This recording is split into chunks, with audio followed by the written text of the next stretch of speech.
Hello students, welcome back to my YouTube channel. So today we will discuss regarding this instrument. This is ambu bag. Okay. So today we will discuss regarding its parts, its reservoir capacity, ambu bag capacity, its indication and contraindications. So let's start it. ठीक है, तो सबसे पहले हम देखते हैं इसके parts क्या क्या हैं इस एम्बो बैग के। तो आप यहाँ पर देख रहे होंगे, एक है ये चीज़, ये है हमारा फेस मास्क, ठीक है। फिर है हमारा ये वाला पोर्शन, फिर है reservoir bag, this is oxygen tube, okay. तो अब इसमें मैं आपको अलग अलग जो इसके पार्ट्स हैं वो मैं आपको बताऊंगी अभी क्या क्या पार्ट्स हैं इसके, ठीक है। 3 पोर्शन में अगर हम इसे कवर करें तो ये देखिए, सबसे पहले पीछे की साइड से देखिए आप, रिजर्वायर है, देन ये एम्बो बैग है और ये इसका फ्रंट वाला पोर्शन है। तो इस पोर्शन को हम बोलते हैं इनलेट, जो पीछे का पोर्शन होता है। This is body and this is outlet, ठीक है। अब इसको इनलेट क्यों बोलते हैं, क्योंकि आप ये देख रहे हैं एक ट्यूबिंग आ रही है इसमें, है ना। ये ट्यूबिंग कहाँ से कनेक्ट है, देखिए एक ऑक्सीजन कनेक्टर से कनेक्ट है, ठीक है। अब यहाँ से ये ट्यूबिंग कनेक्ट है और ये डायरेक्टली ये जो इसका एंड है ये कहाँ पर कनेक्टेड होता है, ये होता है जो भी ऑक्सीजन डिवाइस है जहाँ से ऑक्सीजन आएगी, है ना, तो उससे कनेक्ट हो, जैसे O2 फ्लो मीटर से कनेक्टेड हो गई, ठीक है। तो O2 फ्लो मीटर से कनेक्ट कर रखा है हमने इस पार्ट को, दूसरा पार्ट हमने अप्लाई कर रखा है इस एरिया में, लाइक दिस, ठीक है, ठीक है। ये हमारा रिजर्वायर, इसको बोलते हैं रिजर्वायर बैग, ठीक है। ये हमारा सेल्फ इन्फ्लेटिंग बैग जो कि सिलिकॉन का बना हुआ है। अभी सिलिकॉन का बना हुआ है तो इसकी एक प्रॉपर्टी होती है, इसीलिए हम इसको सेल्फ इन्फ्लेटिंग बोलते हैं, क्योंकि अगर मैं इसको एक बार प्रेशर देके ऐसे छोड़ दूँ वापस से अपना शेप ऑक्यूपाई कर लेता है, ठीक है। इसके बाद इसका ये देखिए, यहाँ पर आप देखेंगे एक वॉल्व जैसे देखने को मिल रहा है, इसको मैं ऊपर भी कर सकती हूँ, नीचे भी छोड़ सकती हूँ। इसको बोलते हैं पॉप ऑफ वॉल्व या प्रेशर रिलीजिंग वॉल्व या सेफ्टी वॉल्व भी बोलते हैं। अब इसका नाम इसलिए ये क्यों रखा गया कि पॉप ऑफ वॉल्व या प्रेशर रिलीजिंग वॉल्व या सेफ्टी वॉल्व, इसके पीछे भी रीज़न है कि जब भी हम मैं ये सपोज एक पेशेंट का माउथ है, मैं प्रेशर दे रही हूँ, तो अगर मैं ज़्यादा अमाउंट में अगर प्रेशर दूंगी तो ये वॉल्व क्या करती है, रिलीज़ करती है। जैसे अभी आप देखो रिलीज़ हो रहा है ना, तो क्या करिए, रिलीज ऊपर जो जितना भी प्रेशर होगा अगर ज़्यादा हो रहा है तो उसको क्या करिए, रिलीज करिए, जिससे कि बैरोट्रॉमा या वॉल्यूम ट्रॉमा होने के चांसेस डिक्रीज हो जाएंगे। इसके बाद आप यहाँ पर देखिए, फ्रंट में ध्यान से देखिएगा, अगर मैं यहाँ से प्रेशर अप्लाई कर रही हूँ तो देखना यहाँ पर ये चीज़ है, ये ओपन होगी वॉल्व, ये आपको दिख रहा होगा। इसको हम बोलते हैं fish mouth valve. Fish mouth valve का काम क्या है, जैसे मैं अगर यहाँ से प्रेशर दे रही हूँ, अप्लाई कर रही हूँ एयर, तो ये पेशेंट को क्या करेगी, डिलीवर करेगी, जो भी ऑक्सीजन है या जो भी एयर है उसको क्या करेगी, पेशेंट को डिलीवर कर रही है। इसको हम बोलते हैं फिश माउथ वॉल्व, क्लियर। इसके बाद आप देख रहे होंगे यहाँ पर इसी के साइड पे येलो कलर का ये लगा हुआ है, इसको बोलते हैं एक्सपीरेटरी वॉल्व। अब इसका नाम एक्सपीरेटरी वॉल्व क्यों है, इसके बारे में आपको बताती हूँ मैं। ये एक्सपीरेटरी वॉल्व का काम क्या होता है, सपोज पेशेंट ने एक्सेल किया, ये लग रखा है, पेशेंट एक्सेल कर रहा है, तो एक्सेल करने के बाद वो एयर वापस से इस बैग के अंदर ना एंटर हो, उसको प्रिवेंट करने के लिए ये वॉल्व होती है, that is known as expiratory valve, ठीक है। इसमें ये चीज़ें हैं। अब यहाँ पर आप देख रहे होंगे एक एरिया से हमारा क्या कनेक्टेड है, रिजर्वायर कनेक्टेड है, दूसरा हम देख रहे हैं दूसरी जगह पे क्या कनेक्टेड है, ऑक्सीजन की जो ट्यूबिंग है वो कनेक्टेड है। तो इसको हम बोलते हैं O2 इनलेट, इस वाले को जहाँ पर ट्यूबिंग कनेक्टेड है, this is O2 inlet and this is air inlet, क्योंकि जो भी रिजर्वायर में जो भी एयर फिल हो रही है वो यहाँ से होके जा रही है, इसलिए हम इसको बोलते हैं air inlet and this is O2 inlet, clear. अब इसके बारे में हम बात करते हैं, इससे हम मास्क से बात करते हैं। ये इसका मास्क है, इसको अप्लाई कैसे करते हैं, मास्क यहाँ पर अप्लाई करते हैं ऐसे, ठीक है। ये मास्क अप्लाई कर दिया, फिर इसके बाद यहाँ पर बीच में एम्बो बैग है एंड लास्ट में इसका रिजर्वायर, और बाद में इसकी एक ट्यूबिंग भी कनेक्ट करते हैं। फिर हम क्या करेंगे, ऐसे करना है इसको, ठीक है। देखिए अपने आप से अपना शेप वापस से ऑक्यूपाई कर ले रहा है, ठीक है। ये हम एडल्ट मास्क है या जो भी पीडियाट्रिक एज ग्रुप में मास्क यूज़ कर सकते हैं, ठीक है।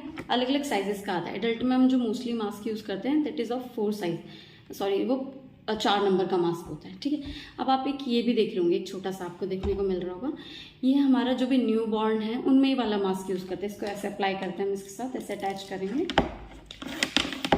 ऐसे, ठीक है। जब भी आप पेशेंट को मास्क लगाया आपने, मतलब एम्बू कैसे अप्लाई करना है, सपोज ये पेशेंट है, तो आपको क्या करना होता है, हमेशा इससे जो सील बनाते हैं आप, है ना, तो वो बनानी होती है मैं सी शेप की। तो मैं क्या करूँगी, अपना थंब और इंडेक्स फिंगर इन दोनों को लूँगी, ऐसे होल्ड करना है, तो ये बनता है सी शेप। एक और सील हम बोलते हैं ई शेप की। तो ये दो तो जो मैंने फिंगर्स ले रखे थे, दैट इज थंब और क्या है हमारा इंडेक्स फिंगर, इन दोनों को मिला के तो सी शेप का बन रहा है। यहाँ पर आप देखिए सी शेप बन रहा है। लेकिन जो मेरी मिडिल फिंगर है, इसको क्या करती हूँ, पेशेंट के जॉ पे रखती हूँ, तो वो कौन सा शेप बना देगा, ई शेप बनाएगा हमारा। क्लियर? ठीक है। अब हम बात कर लेते हैं कि जो एम्बू बैग है और जो रिजर्वायर है, इनकी कितनी कैपेसिटी की, कितना ml ऑफ एयर ये ऑक्यूपाई कर सकते हैं। ठीक है। तो अलग अलग आते हैं हमारे, एडल्ट के अलग आता है, पीडियाट्रिक एज ग्रुप का अलग आता है, इन्फेंट्स का अलग आता है, इवन न्यूबॉर्न का भी अलग आता है। तो उसके बेसिस पे रिजर्वायर का अलग होगा एंड एम्बू बैग का जो भी कैपेसिटी होगी वो डिफरेंट होगी। तो सबसे पहले हम बात कर लेते हैं कि एम्बू बैग की कितनी कैपेसिटी होती है इन एडल्ट्स। एडल्ट्स में एम्बू बैग की कैपेसिटी रेंज करती है हमारा 1000 to 1200, पर मेनली आपको क्या याद रखना है, 1200 याद रखना है। ठीक है। 1000 हम जो एडल्ट मान लो जो छोटे हैं थोड़े, उनसे एज ग्रुप है ना, तो उनमें हम यूज़ कर लेते 1000 वाला। अब हम स्टार्टिंग से इसको बताती हूँ मैं आपको कि कितना किसमें कितना वॉल्यूम वाला रिजर्व बैग यूज़ करना है एम्बू। तो अगर हम ले रहे हैं कोई एज ग्रुप, आप नोट डाउन कर सकते हैं इस चीज़ को, जैसे कि अगर मैं ले रही हूँ कोई एक बच्चा है, छोटा बच्चा, अभी न्यूबॉर्न अभी हुआ है, लेस देन 1 kg उसका वेट है। ठीक है। तो उसमें कौन सा यूज़ करूँगी, उसमें जो एम्बू बैग होगा मैं वो वाला यूज़ करूँगी जिसका कैपेसिटी ओनली 250 ml होगी। क्लियर? फिर हमारे आते हैं एज ग्रुप, वेट बेस्ड के अकॉर्डिंग मैं बात कर रही हूँ। एक तो मैंने अभी बोला कि जिसका लेस देन 1 kg होगा उनमें हम करेंगे 250 ml। ठीक है। जिसका वेट 1 to 2 kg का होगा उनमें यूज़ करेंगे हम 500 ml वाला एम्बू बैग। ठीक है। जिनका वेट हमारा फुल टर्म वाले बच्चे होंगे, जैसे कि फुल टर्म मतलब जो कि प्रॉपर टाइम पे हुए हैं और वेट भी उनका सही है, तो उनमें यूज़ करते हैं हम 750 ml वाला एम्बू बैग।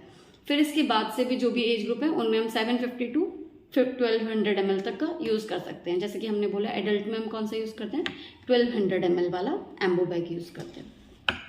फिर इसके बाद मैं आपको इसके रिजर्वायर के बारे में बताती हूँ कि जो ये रिजर्वायर है इसका शेप कैसा होता है। जैसे आप देख रहे हो इसका शेप कैसा, ऐसे टाइप में, जिसको हम बोलते हैं एलिप्सॉइडल शेप। कैसा शेप है इसका, एलिप्सॉइडल। ठीक है। तो मोस्टली जो एडल्ट्स में कितना कैपेसिटी का रिजर्वायर बैग यूज़ करते हैं वो हमें पता होना चाहिए, जो कि हम करते हैं 2600 ml। देखो आप इसमें भी अगर आप देखेंगे इसमें लिखा हुआ है 2600 ml। तो जो एडल्ट में कौन सा कर रहे हैं हम, 2600 ml का कर रहे हैं। मोस्टली जैसे कि 10-12 साल के बच्चे, उनमें भी हम 2600 ml का करते हैं। लेकिन जो न्यू बॉर्न होते हैं उनमें जो रिजर्वायर बैग की कैपेसिटी होती है वो होती है ओनली 600 ml। तो ये चीज़ आप ध्यान रखिएगा। इसके बाद मैं आपको इसके और चीज़ों के बारे में बताती हूँ कि कब इंडिकेटेड होता है एम्बू बैग। अब एम्बू बैग इंडिकेटेड होता है जब, जैसे कि मान लो किसी पेशेंट को मैन्युअली हमें रिसस्किटेट करना है, पेशेंट को ईटी ट्यूब नहीं डली है, अभी मान लो एकदम से कार्डियक अरेस्ट आ चुका है, इस टाइम पे हम यूज़ कर सकते हैं। एक और पॉइंट आप नोट डाउन कर सकते हैं कि हमेशा किसी भी जो भी पेशेंट अगर इंट्यूबेटेड है और वेंटिलेटर पे है, तो उस पेशेंट के बेड साइड पे हमेशा क्या होना चाहिए, एक एम्बू बैग होना चाहिए। कभी भी कुछ भी इमरजेंसी आ गई तो मैनुअल रिसस्किटेशन के लिए। ठीक है। एक चीज़ मैं आपको बताना भूल गई कि एम्बू बैग की फुल फॉर्म क्या है। AMBU, इसकी फुल फॉर्म है आर्टिफिशियल मैनुअल ब्रीदिंग यूनिट। ठीक है। और एम्बू बैग हमारा डिस्कवर किसने किया था, ये हमारा डिस्कवर किया था हॉल्जर हैने ने। किसने डिस्कवर किया था, हॉल्जर हैने ने डिस्कवर किया था और हैनिंग रूबेन ने डिस्कवर किया था। हॉल्जर हैने एंड हैनिंग रूबेन इन 1953। ठीक है। ये आप दोनों नाम याद रखना, हॉल्जर हैनन एंड हैनिंग रूबेन, इन दोनों ने किया था 1953 में। ठीक है। एम्बू की फुल फॉर्म क्या थी, आर्टिफिशियल मैनुअल ब्रीदिंग यूनिट। इसको हम और क्या बोल सकते हैं, अदर नेम क्या है इसकी, इस चीज़ के लिए self inflating bag, bag mask ventilation भी बोल सकते हैं। क्या बोल सकते हैं, बैग मास्क वेंटिलेशन या मैनुअल रिसस्किटेटर बैग। ठीक है। ये चीज़ आप इसके बारे में ध्यान रखना। इसके बाद इसका एक कॉन्ट्राइंडिकेशन पढ़ लेते हैं कि अगर कोई पीडियाट्रिक एज है या कोई भी है मान लो, है ना, उनमें कभी कॉन्ट्राइंडिकेटेड होगा। तो इसका कॉन्ट्राइंडिकेशन है अगर किसी पर्सन को डायफ्रेगमेटिक हर्निया है। ठीक है। डायफ्रेगमेटिक हर्निया एक कंजेनाइटल डिसऑर्डर है। ठीक है। उनमें क्या होता है, ये कॉन्ट्राइंडिकेटेड होता है कि हम उनमें एम्बू बैग का यूज़ नहीं करेंगे। ठीक है। ये चीज़ आप ध्यान रखना। इसके बाद इसके बारे स्टूडेंट्स, एक और चीज़ मुझे आपको इसमें बतानी थी कि अगर कोई आपसे पूछे कि बिना रिजर्वायर बैग के और बिना इस ऑक्सीजन ट्यूबिंग के ये कितना ऑक्सीजन डिलीवर करेगा, सिर्फ ये इन्फ्लेटिंग बैग और ये आगे से जो भी पोर्शन है कितना करेगा डिलीवर, तो हम बोलेंगे 21%, क्योंकि हमारी जो इन्वायरमेंटल ऑक्सीजन होती है, रूम एयर पे जो ऑक्सीजन होती है वो कितनी होती है, 21% होती है, ठीक है। लेकिन अगर आपसे कोई पूछता है सिर्फ ट्यूबिंग के साथ अगर रिजर्वायर बैग रिमूव कर दूँ और सिर्फ ट्यूबिंग है, तो ट्यूबिंग के साथ कितना ये O2 हमें प्रोवाइड करेगा, तो हम बोलेंगे 40%। लेकिन अगर कोई पूछे कि रिजर्वायर बैग भी है विथ O2 ट्यूबिंग, तो ये कितना ऑक्सीजन डिलीवर करेगा, तो ये डिलीवर करेगा हमारा 90 to 100%। अगर आपको इस वीडियो में कुछ भी कन्फ्यूजन है तो आप मुझे कमेंट बॉक्स में कमेंट करके बता सकते हैं। Thank you students.